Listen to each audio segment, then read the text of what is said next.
Hi friends, എല്ലാവർക്കും special and fast കിച്ചണിലേക്ക് സ്വാഗതം. ഇന്ന് നമ്മൾ തയ്യാറാക്കുന്നത് എളുപ്പത്തിൽ ഹെൽത്തിയുള്ള ഒരു ബ്രേക്ക്ഫാസ്റ്റ് ആണ്. ഇത് ബ്രേക്ക്ഫാസ്റ്റ് ആയി മാത്രമല്ല ലഞ്ച് ബോക്സിൽ കൊടുത്തേക്കാനും നല്ലതാണ്. ഇത് കഴിക്കാൻ കറിയുടെ ആവശ്യമൊന്നുമില്ല, അതുകൊണ്ട് കറി ഉണ്ടാക്കേണ്ട ആവശ്യമില്ല. ഇത് എല്ലാം കൂടെ കുക്കറിലേക്കിട്ട് 4 വിസിൽ വന്നാൽ നമ്മുടെ ബ്രേക്ക്ഫാസ്റ്റ് തയ്യാറായി.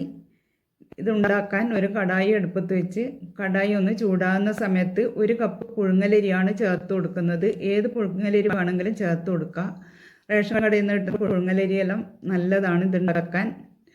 ഞാൻ ബ്രൗൺ കളർ അരിയാണ് എടുത്തിട്ടുള്ളത്.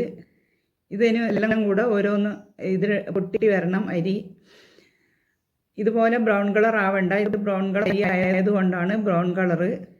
അരിയെല്ലാം ഒന്ന് പൊട്ടി വരുന്ന സമയത്ത് ഓഫ് ചെയ്ത് ഒരു പാത്രത്തിലേക്ക് മാറ്റാം. ഇനി ആ കടായിൽ തന്നെ അരി എടുത്ത കപ്പിൽ 1/4 കപ്പ് ചെറുപയർ ചേർത്ത് ചെറുപയർ ഒരു 2 മിനിറ്റ് ഇളക്കി കൊടുത്താൽ മതി. അധികം മൂപ്പിച്ചെടുക്കണ്ട.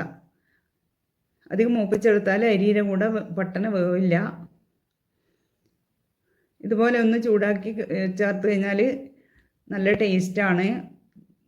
ഇത് മൂപ്പിച്ച് വേണ്ടാത്തവർ ചെറുപയർ വറക്കാതെ തന്നെ ചേർത്ത് കൊടുത്താൽ മതി. ഇനി ചെറുപയറും അരിയും കൂടെ ഒന്ന് നല്ലപോലെ കഴുകിയെടുത്ത്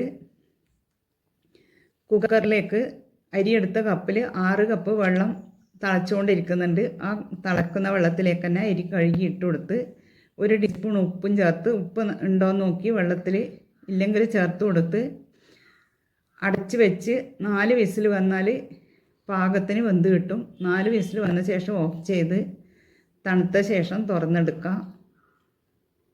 ഇനി ഒരു കടായി അടുപ്പത്ത് വെച്ച് കടായിയിലേക്ക് 2 ടേബിൾ സ്പൂൺ വെളിച്ചെണ്ണയാണ് ചേർത്ത് കൊടുക്കുന്നത്. ഇതിന് വെളിച്ചെണ്ണയാണ് നല്ല ടേസ്റ്റ് ഉണ്ടാവുക.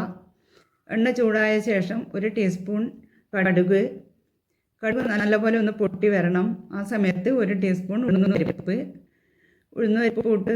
ഇട്ട് മൂപ്പിച്ചെടുക്കണം. ഇതിലേക്ക് കുറച്ച് നിലക്കടലയും കൂടെ ചേർക്കുന്നുണ്ട്. വറുക്കാത്ത നിലക്കടലയാണെങ്കിൽ ഈ സമയത്ത് ചേർത്ത് കൊടുക്കാം. വറുത്തതാണെങ്കിൽ ഉള്ളി മൂത്ത ശേഷം ചേർത്ത് കൊടുത്താൽ മതി.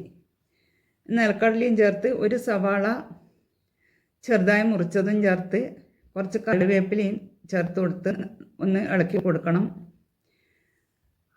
ഇളക്കി കൊടുത്ത ശേഷം 1 ടീസ്പൂൺ നല്ല ജീരകമാണ് ചേർത്ത് കൊടുക്കുന്നത്. 1 ടീസ്പൂൺ നല്ല ജീരകവും ചേർത്ത്, നല്ല ജീരകം ഇഷ്ടമില്ലാത്തവർ ചേർത്ത് കൊടുക്കണ്ട.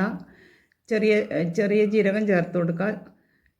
ജീരകം ചേർത്ത് കൊടുത്താൽ നല്ലൊരു സ്മെല്ലും നല്ലൊരു ടേസ്റ്റും ഉണ്ടാവും. ജീരകമിട്ട് നല്ല മൂക്കുന്ന സമയത്ത് ഒരു നല്ല സ്മെല്ല് വരും. സവാള നല്ലപോലെ മൂത്ത് വന്നിട്ടുണ്ട്. ഇനി ഇതിലേക്ക് ചതച്ച വറ്റൽമുളക് 1 ടേബിൾ സ്പൂൺ ചേർത്ത് കൊടുക്കുന്നുണ്ട്. എരിവിനനുസരിച്ചിട്ട് വറ്റൽമുളക് ചേർത്ത് കൊടുക്കുക. കുട്ടികൾക്കെല്ലാം കൊടുക്കേണ്ടതാണെങ്കിൽ കുറച്ച് ചേർത്ത് കൊടുത്താൽ മതി. ഇനി പുഴുങ്ങിയ 1 മുട്ട കൂടെ ഇതിലേക്ക് ചേർത്ത് കൊടുക്കുന്നുണ്ട്. മുട്ട നമ്മൾക്ക് ആവശ്യത്തിനനുസരിച്ച് ചേർത്ത് കൊടുക്കുക. ഇനി ഇതെല്ലാം കൂടെ ഒന്ന് നല്ലപോലെ ഇളക്കി യോജിപ്പിച്ച് അതിന് ശേഷം വേവിച്ച അരിയും പയറും ചേർത്ത് കൊടുത്ത് 1 കപ്പ് തേങ്ങ കൂടെ ചേർക്കുന്നുണ്ട്.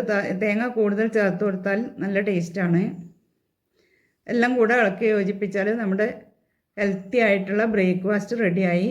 പുട്ടും ചെറുപയറെല്ലാം ഉണ്ടാക്കി കഴിക്കുന്നതിന് പകരം ഇതുപോലെ എളുപ്പത്തിൽ ഉണ്ടാക്കി കഴിക്കാൻ നല്ല സ്വാദുള്ള ഒരു ബ്രേക്ക്ഫാസ്റ്റാണിത്. എല്ലാവരും ഉണ്ടാക്കി നോക്കുക. Thank you for watching.